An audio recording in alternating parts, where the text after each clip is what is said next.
Yes, we can. Tôi có thể có cái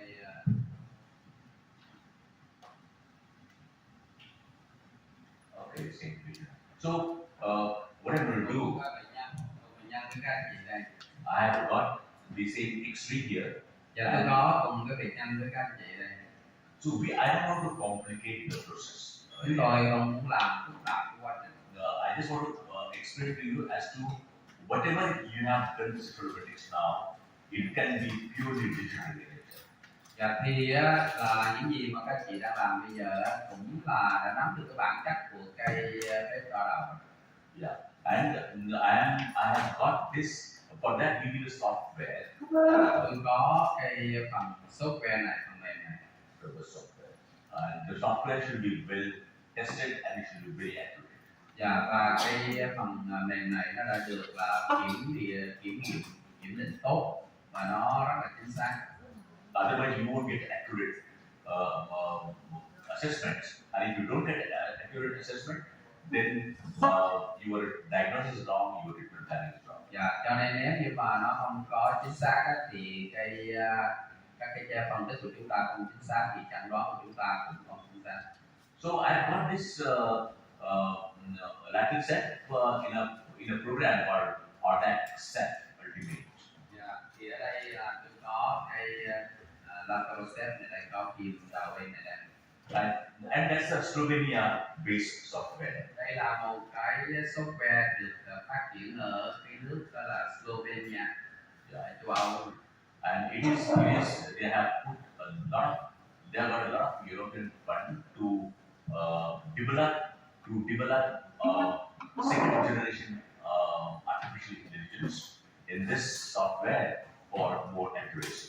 Dạ thì họ đã phát triển ra họ đầu tư rất là nhiều cái vốn, nhiều cái quỹ để họ phát triển ra một cái phần mềm mà dùng trí tuệ nhân tạo thế hệ 2.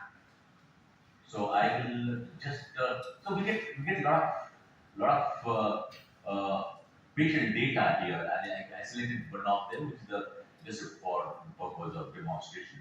Dạ thì chúng ta có rất là nhiều bệnh nhân và tôi lấy cái bệnh nhân giống y như bệnh nhân của anh chị đây để là biểu diễn cho xem là chúng ta dùng phần mềm này như thế nào. So once you do that, in fact, I would make it sure, definitely. Okay. I would click here. We want to have a new analysis done. Dạ correct.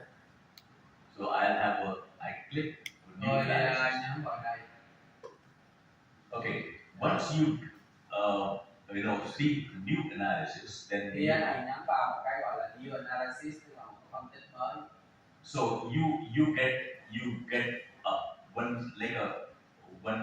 platform on which all the points are there.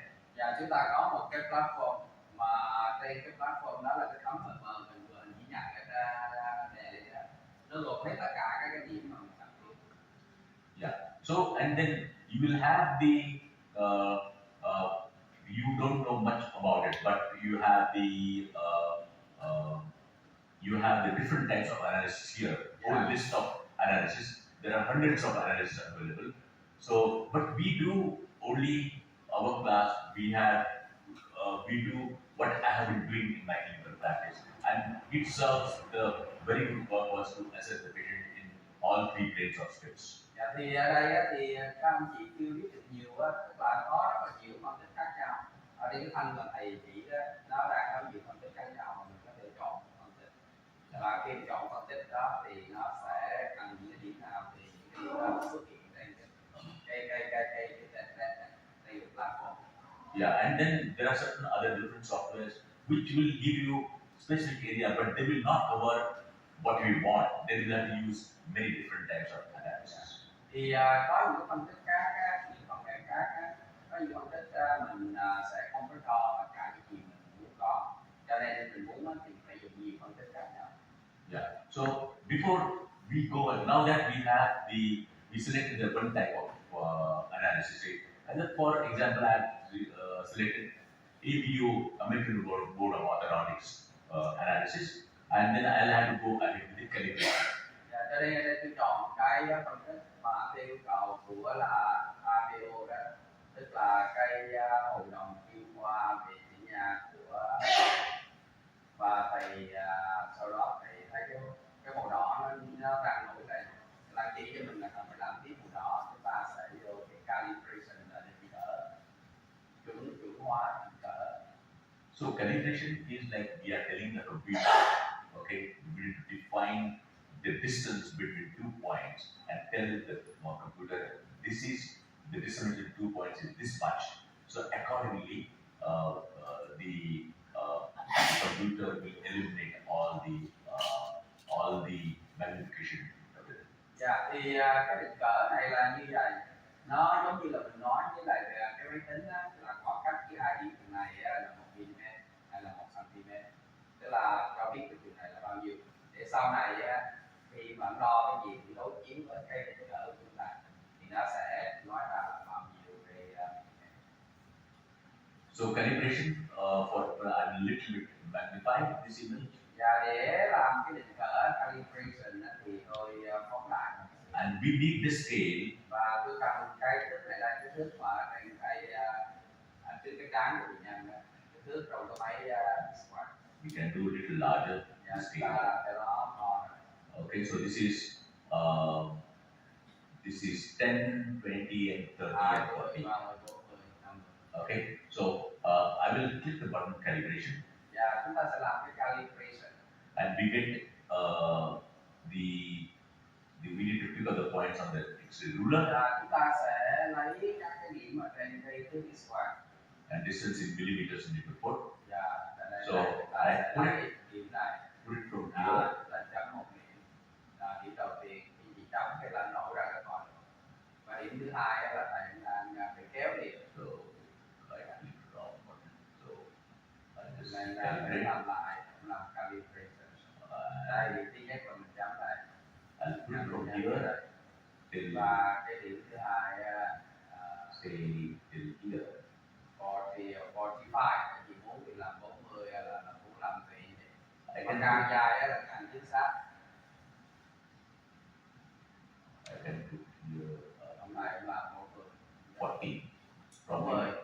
Đó thì với cái này thì máy nó hỏi mình là bao nhiêu mm mình nhập rồi. 40. Đó mình đang đo cái thước là 40 mm mình nhập rồi. And I say okay. Và ta nhấn ok. And this turns green and we are calibrating. Cái màu đỏ calibration bây giờ mình xong cái này là xong. Okay, this calibration. So Như vậy chúng ta đã định cỡ được, tức là ta đã dạy cho máy biết được là 1 mm là điểm nào. Tức là dạy cho máy biết được, báo cho máy biết được 1 mm.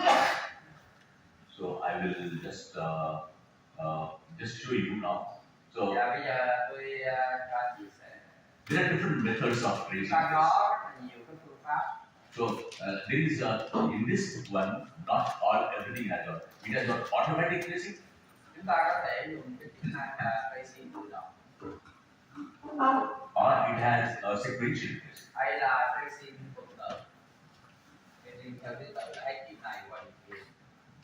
Suppose let's say sequential tracing because you have done the 1 point 1 by 1. Dạ, trong cái chế độ tracing từ tự là mình sẽ chấm điểm từng cái. Thấy điểm này từng nổi điểm khác lên từng cái. Yeah. So click on that button. Ví dụ như là chúng ta sẽ chọn cái cách là tracing. And then we have this Chúng particular ta window. có một cái cửa sổ này nó ra. So we can get it on this side. Và chúng ta kéo vào cái này. Okay. And you want to select this point. Say for example, I can magnify a little bit. Okay. Tôi phóng đại ra. So what I can do is to click on this Sela point. Ví dụ như tôi nhấn vào cái chữ center. Okay. And then we can see this particular point which is here. Và chúng ta thấy We cái can đó nó nằm ở đây. put it in the Chúng ta kéo Sela. nó chúng ta để đây. Cái vị này khi chị nhấn vô cái center, cái vị này nổi đây là chữ center, cái sát là chui và nó sẽ định nghĩa chữ center là điểm giữa của chữ kim. Có chữ kim tức là nhiên của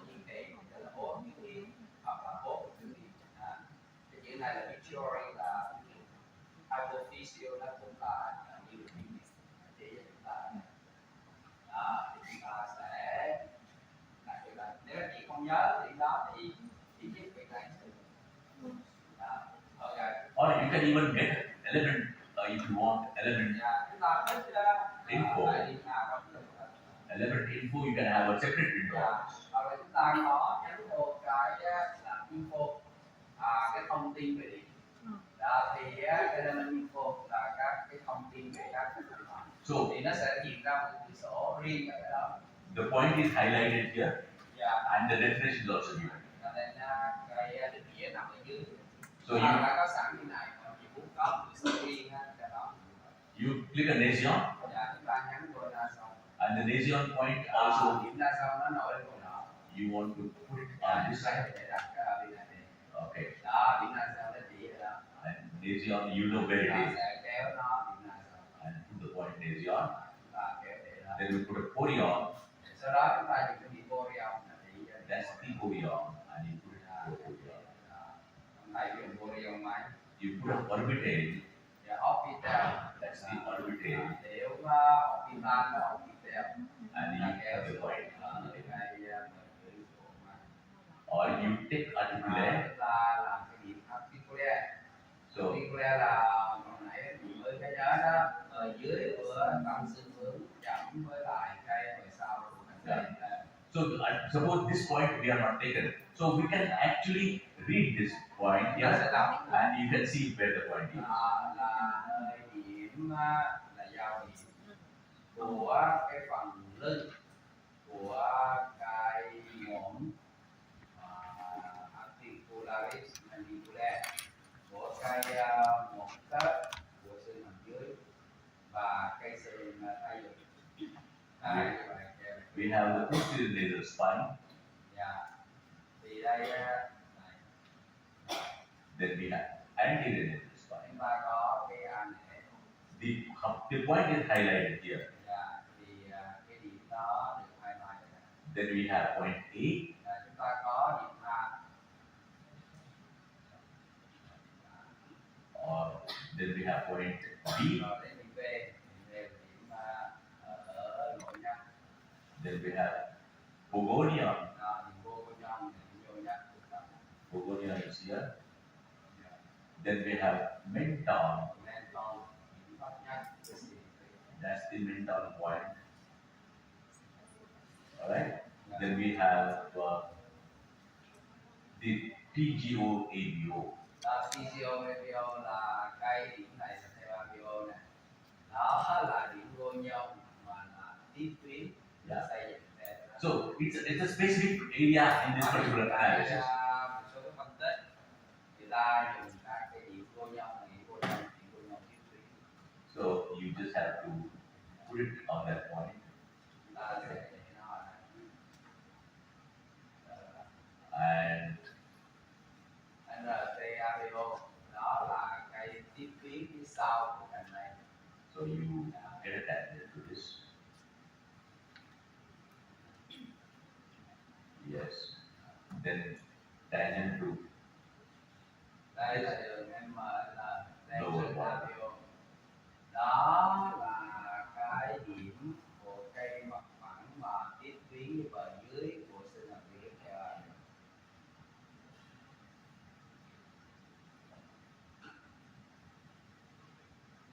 Okay. Then we have Gurion, ABO. Chúng ta có vô nhâm theo ABO. That will bisect the point. That's the method of doing the Gurion. Chúng ta xác định cái điểm vô nhâm.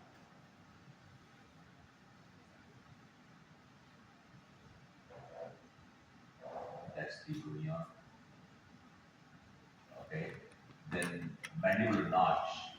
Bây giờ là cái khuyết It's a sigmoid notch, isn't it? We call it a sigmoid notch. đó là cái khuyết sigma, chỉ khuyết hàm dưới và khuyết sigma. Inside the edge of the upper. Và ngay cán của cửa hàm răng. That's the inside the edge of the upper. Then apex of the upper incisor. Và cái chốt của cửa này. So that's the apex of the upper incisor. Inside the edge of the lower. thì cái của anh tự được. Okay. So this is manual part. Of course, inside the edge, the effects of the load inside the edge. Dạ, cái chốt của anh tự được. So this is one. The cusp of the upward. So you get a point here, and Mũi của răng số 6 bằng này. and it gets enlarged also. So that's the cusp here. Then you have the effects of the Chốt. upper first molar, musical effects of the root, and they have cusp of the lower first molar. Mũi của răng số 6. That's the lower first molar. Effects of the lower first molar. Đây là chốt của răng số 6 vùng dưới. That's the musical root. Alright? And then the first molar. Và răng 6 là giữa mặt nhà. That's the occlusal point. And then that is the. Đây là cái điểm giữa. Where upper and lower inside the contact. Nghĩa cái khoảng hầm giữa là đầu răng cửa, tức là giữa cái cây cắn tự dưới và răng cửa đây. Đó là điểm I1. Then we have the glabella. Chúng ta có điểm glabella là điểm cái điểm mô mềm mà vô trước nhắc của răng. So we haven't done glabella, so you can. Cái glabella như đi glabella soft tissue. Soft tissue glabella.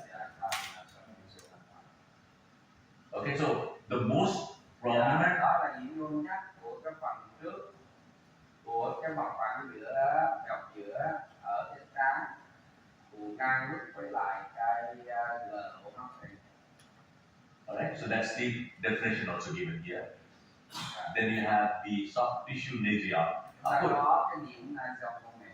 This is about the soft tissue. So we have a soft tissue analysis part in the future. Thì chúng ta sẽ có cái phần về cái phân tích mô mềm trong tương lai, tức là trong những cái module còn lại thầy sẽ cho cái phân tích mô mềm. So pronasality of the nose. Đây, cái về điểm pronasale điểm nhô nhắc của mũi. Subnasale. Điểm subnasale là điểm trụ mũi, tức là điểm mũi mà mũi chuyển qua môi là điểm đó là điểm subnasale. A dash, point A dash. Là mô mềm là điểm thứ nhất của cái môn mô mềm và. So usually these points are sometimes A dash or N dash. They are said for soft tissues. Đó là những cái N phải để cho cái mô mềm. Ở đây chúng ta thấy có biểu hiện là những cái điểm mà có một thứ chỉ mô mềm. Lateral superiors, mid stomion, điểm stomion, where upper and lower lips meet. Cho nên cái điểm stomion bằng cái lower stomion. Điểm stomion dưới. This is the lower. And then we have the lateral inferiors. Bây giờ chúng ta có điểm lateral superior. Vermilion border. And the point B, soft tissue it is. Đây là cái điểm point B. Điểm point B của mềm, điểm B. Soft tissue pogonion. Yeah. So it is called a PG dash. Điểm vô nhau của mềm. It's a PG dash. Soft tissue nation. Yeah. Đây là soft tissue mà của điểm nation. Soft tissue menton. Soft tissue menton. Right here. And the throat point. Throat point is again behind throat. Đây là throat, là cái họng. And this is okay. All points are covered, so done. Okay. Tất cả những cái điểm mà cần cho chúng ta đã có mặt rồi. Đã đủ rồi. Yeah, but this is a different analysis altogether. So analysis part when you see, so if I see the radiograph, all elements if I see, Yeah, That's đó all. là khi mà chúng ta đặt ra chúng ta cho thể hiện ra hết hai cái gu gì Or if you don't, thì đưa lấy cái lớp nào thì bỏ mất cái lớp khác, có nhiều lớp trồng lên nhau. Cho nên giờ anh chị muốn ra cái gì đó xem cái phim viết qua không thì thể hiện viết qua these are the cái points. phân tích không là Report, you want to see? xem cái bản báo cáo thì nó ra báo cáo. You have the tracing. Và chúng ta muốn xem cái tracing, cái này là tracing, Yeah. đây là tiêu chí phân tích và báo cáo. And you can fine tune this. You can Chúng ta enlarge. tinh chỉnh đó, You can chúng ta có enlarge. thể to ra để tinh chỉnh, phóng cái to ra để chúng ta thấy. Suppose this is not good for you, Ví dụ như cái điểm này là mình thấy chưa tốt, and it needs to be adjusted. chúng ta có thể chỉnh sửa. You can Đó, ví dụ như cái cằm nó không có được make it smooth. chúng ta có thể làm cho nó smooth. Chúng ta có thể làm cho đây là You can make it smooth. You can.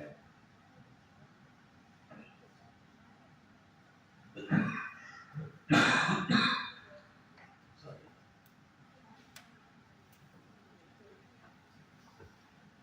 Yeah, this is done. So then this is done. Then we have the figures, of course, diagram which is there.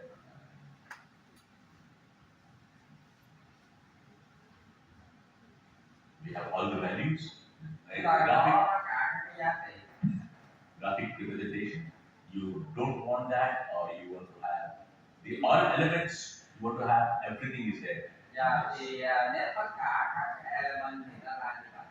Cái này người ta gọi là cái vô. Cái Yeah, này là cái vô. yeah. So that's the good part is that we can just once you say this, you can have the reports, any kind of reports. Và chúng ta có thể có cái report, cái bản báo cáo. If you want to have suppose Ví dụ print, chúng ta nhấn print, thì chúng ta có cái này biến thành đó là cái report, cái bản báo cáo. entire patient tracing as well as Bên cạnh cái tracing đó, normal value, có giá trị bình thường, value difference and the bias. có cái value, có sự khác biệt và cái bias tức là cái nó lại như thế nào rồi lại như thế nào. Or if you want to have a different view with bias, Để chúng ta có một cái cách nhìn khác á, thì chúng ta in một trang cái gì này, rồi in tờ tracing riêng này. you want to have tracing on the image, Chúng ta muốn có một cái bản in tracing riêng. so you have the tracing Đây as là well as cái tracing này đây này. this particular value. Yeah. Okay, or there are many ways. Cho nên có rất nhiều cách để thể hiện ra. Two page, Chúng ta có thể in hai trang để có cái tracing. two page image you can have. So you can have just one single page, the image with Chúng tracing, ta có thể in một trang. and then you have tracing. the report on the next page. Chúng ta sẽ có. That's all. So it depends upon how you want to have it, and Thì tùy theo là chúng ta sẽ có nó như thế nào. yeah, it is then done that way, of course. Nó sẽ được làm như vậy. So there are various ways in which we Có can nhiều do cách. this. Chúng ta đưa các chị có thể là thử được mấy cái này chúng ta thấy nó sẽ hiển thị ra những cái này. Ví dụ như là bỏ cây analysis, bỏ cây on element, tất cả các yếu tố. You just fit it now, okay. And then you have growth, you have BTO. Chúng ta có thể nhìn đón được tăng trưởng, rồi video là mục tiêu điều trị hình dung được. Suppose this is the you want to see, but you need to. This is not the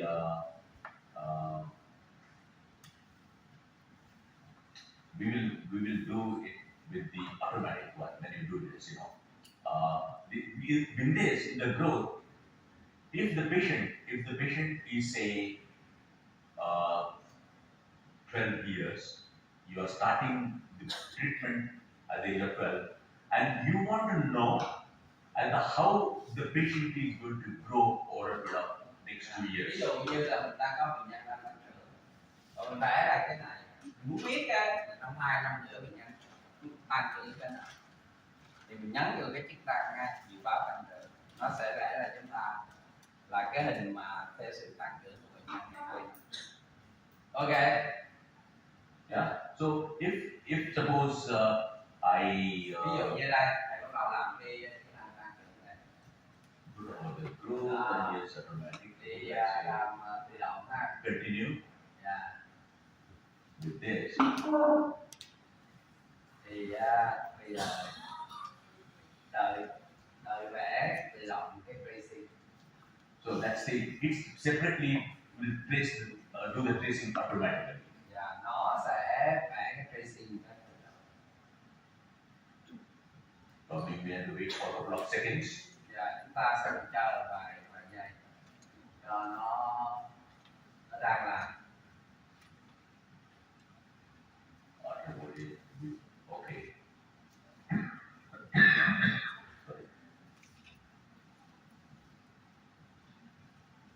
So this is how the tracing is done. Và tracing đã được vẽ xong. And you know the growth prediction is done only with the rickets analysis. Và thì cái trong cái này nó được làm bởi theo phương thức kiểm kế. And if you see this is an automatic tracing. We haven't identified. The software identified all the points. Did the tracing? Phần mềm nó sẽ tự nhận ra tất cả các tracing. Did the tracing and it is very accurate. Và chúng nó làm tracing là rất là chính xác. It's absolutely accurate. Alright? And if you want to have patient skeletal A, say for example,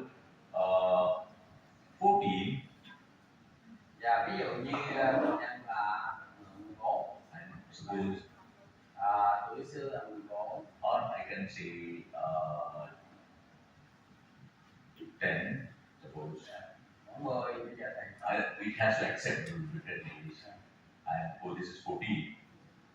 đấy là chúng ta thấy là từ dự báo đến 14. And I calculate, suppose. Và ví dụ như mình gán ra hỏi là tuổi này So, mình nói tự là mình muốn nói là đến tuổi 14 thì không phải tôi coi. So this is mấy bạn tôi coi tự cái 14 tuổi. yeah. So this is what we actually. Đây là những gì mà chúng ta thực sự. We know that 10 to 4, in 4 years, everything. This is what is going to change. Okay. So this is how molars are going to move. Đó, cho nên nó thay đổi như thế nào? Tức là nó dựa vào trên cái cách tính của cái làm tự động ra. Cậu đến gì cũng làm tại cái gì cả. Nó một cái là cậu thấy cái tính là. Okay. So this is how it is going to grow. Đó là cái điều đó. Hồi nãy là anh chị thấy nó tự vẽ cái hiện trạng màu xanh được nhất hai cái đó. Sau đó mình nói với nó, anh dự báo cho tôi thử 4 năm nữa. Bây giờ qua như người này là 10 tuổi đây. 4 năm nữa thì sao không phải là. Yeah. This is the overall phase. You Đây saw là một cái khuôn mặt nói chung. and how the mandible is going to grow, how the maxilla is going to grow, how the upper and lower teeth are going to get displaced, how the soft tissue is going to change over about 4 years. Dạ, thì tất cả những sự thay đổi này là thay đổi của xương, thay đổi của răng, thay đổi của mô mềm, của khớp trắng này, đó. And yeah, you can even see the reports like this. Các anh chị có thể thấy được cái report. It's about the mandible and the first molars. Dạ, tức là về this is about the Mandible and the first molar. Đây là xương hàm dưới. Xương hàm dưới nó lớn như thế này. Đây là trồng, chúng ta đang trồng. Chúng ta có thể trồng từng cái để trồng cái là trồng xương hàm dưới. Trồng cái này là trồng nền sọ. Trồng cái nền sọ tại 3 cm sọ tại này. Đó.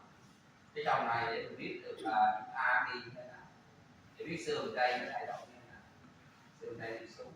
Không phải chạy ra được, không chạy ra sao. Đây là từng cái phép trồng phim superimpose. Yeah. Là trồng để biết được là dự báo là trong 4 năm đó nó thay đổi. Yeah, that's how you know that maxilla is going to get descended, the molars are going to move, incisors are going to move. this is little bit advanced for you for Cái này nó the hơi basic cao class. nha. Thật sự cái này trong điều sọ để biết cái sự này. Also the other areas, the Đây là trong hàm dưới. Trong hàm dưới á, để biết được là các răng hàm dưới nó thay đổi như thế nào. Cái này là mandibular synchromosism. yeah. Người ta sẽ chọn lại PHIM. And there is also what you call it as the video, visualized treatment Chúng of ta the sẽ cũng thể họ máy nó làm cho chúng ta video. Video là một tiêu điều trị mà mình có thể hình dung ra được thông qua cái này. So here you actually move the teeth, individual teeth. Và thì ở đây thì chúng ta sẽ di chuyển từng cái răng tỷ lệ. You extend the segments of the teeth. Và chúng ta thay đổi. You want to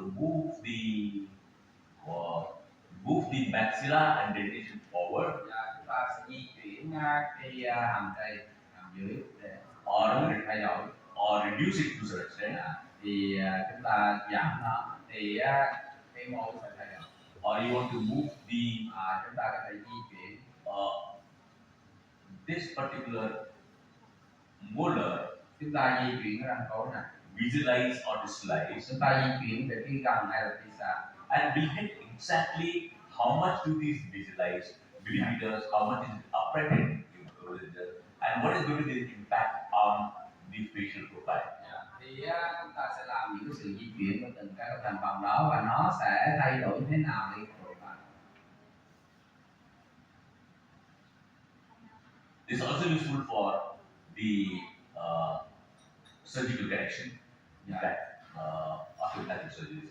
Đó cho nên cái này là nó liên quan đến cái orthodontic surgery, cái phẫu thuật. Skeletal jaw surgeries. Yeah. Okay. So there are many applications here. Có rất là nhiều cái ứng dụng ở đây. There are superimpositions like when you take a tracing now, one tracing before treatment, another tracing mid treatment, another tracing after treatment. And superimpose properly and see what has changed with the treatment. Cho nên với những cái phép trồng tiêu đó mình sẽ biết được là nó thay đổi như thế nào. Okay, so I will show you. This is manual part. Tôi có thể cho anh chị xem cái phần mình làm I cái can go to patients again.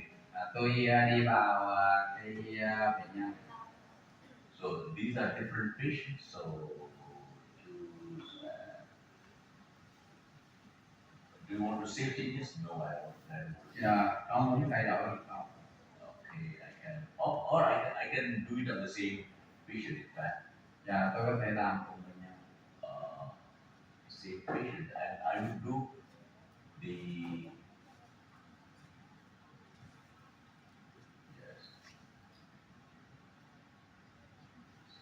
patient, and I will see the new analysis. All right. Là một cái phân tích mới. Now this time let's do automatic. Okay. We'll did all the points together. Now we'll do automatic. Alright. For automatic also. Bây giờ chúng ta làm automatic thì chúng ta sẽ tracing automatic. Máy nó tự động cái tracing, còn mình chỉ duyệt là thôi. Yeah. The first procedure is to you know what you call it as. Sorry. First procedure is to calibrate the image. Cái đầu tiên là mình cũng phải làm calibration. Chị thấy nó màu đỏ là nó chưa đi được cái tiếp, mình phải nhấn vào đó. So this is compulsory. You calibrate. Đây là một cái điều bắt buộc. Cái calibration là bắt buộc mình phải tự làm thôi. So from here. Bữa nào nói máy nó thông minh, nó nhìn vô thấy kích thước nó tự làm luôn, nó mới ngon. Để và cái hình 4 cũng mang cái trí tuệ nhân tạo để mà. And we put it 40 thing. Đó cho nên thầy cũng hay chọn 40. Chấm 2 điểm đó và cái này là 40 mm thì mình sẽ gõ vô là 40. Tức là mình nói với máy chừng này là 40 mm. Okay. So what you do is now we did 1 point every time. Okay. But I would suggest that first manually because you should know all the points. Cho nên nha, mình có thể làm từng điểm nhưng mà vấn đề là các chị phải biết điểm đó ở đâu. Đó, các chị phải học cái điểm đó ở đâu. So we'll do automatic here. Chúng ta có thể làm cái chức năng tracing tự động các chị đang nhắn vô đây thì tự động nó tự động tracing. Chờ anh chút. So few seconds I think it will take. Dạ. Vài giây là nó xong. That's the second generation of artificial intelligence. Đó, đây là cái trí tuệ nhân tạo thế hệ 2.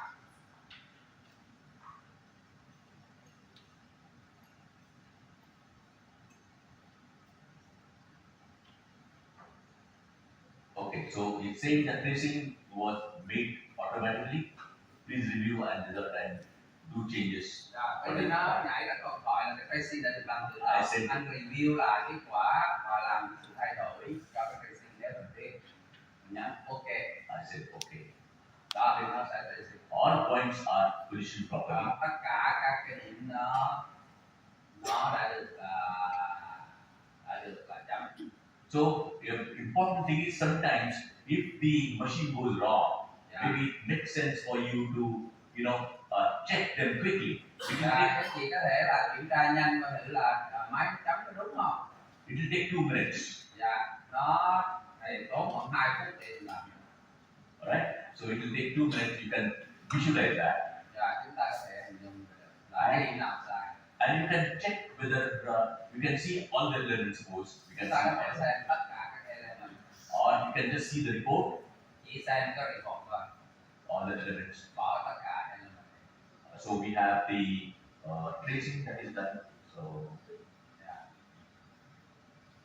Rất là nhanh các chị đó. Vấn đề là anh chị phải duyệt, nhưng mà thường thường làm được. Càng ngày càng được.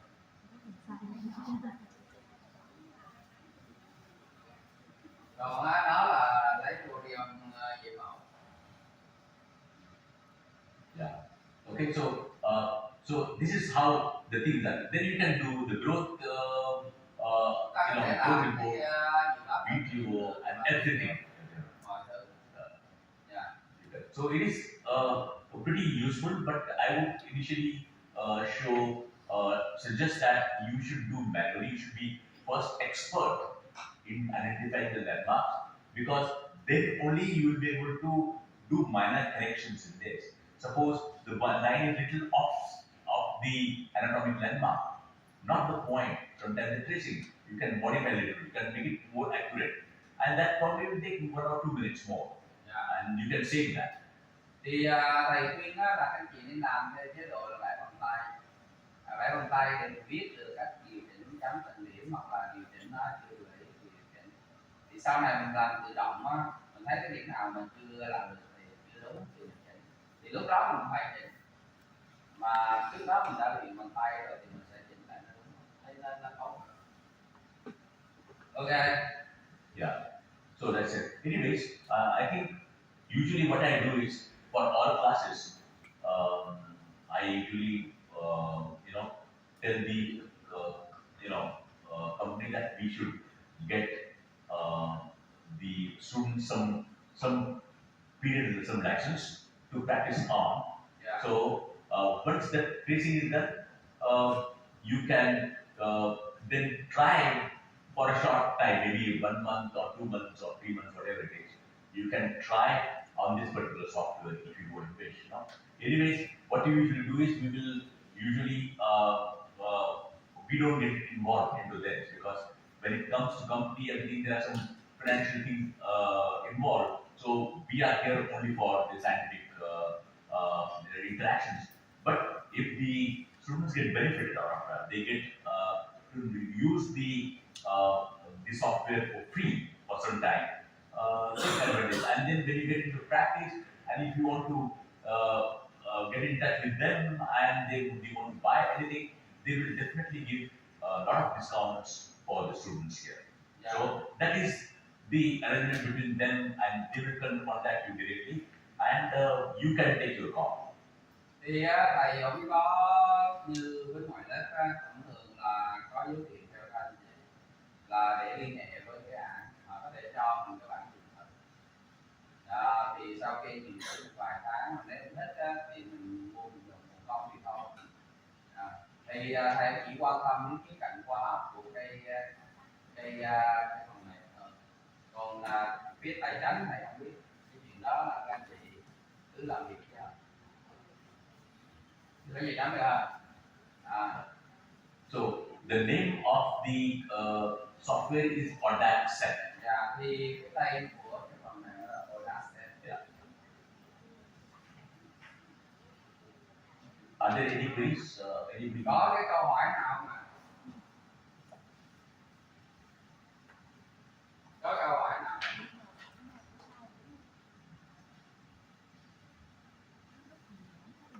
Các anh chị có câu hỏi nào về cái phần kỹ thuật số không chị? Tức là chúng ta phân tích theo kỹ thuật số không? Of course, now there are many other features. We can get patients to photograph. You take a photograph and superimpose on the lateral set. Lateral set can be superimposed on the patient's photograph. Then you can have the models, you can have the model analysis, and so on and so forth.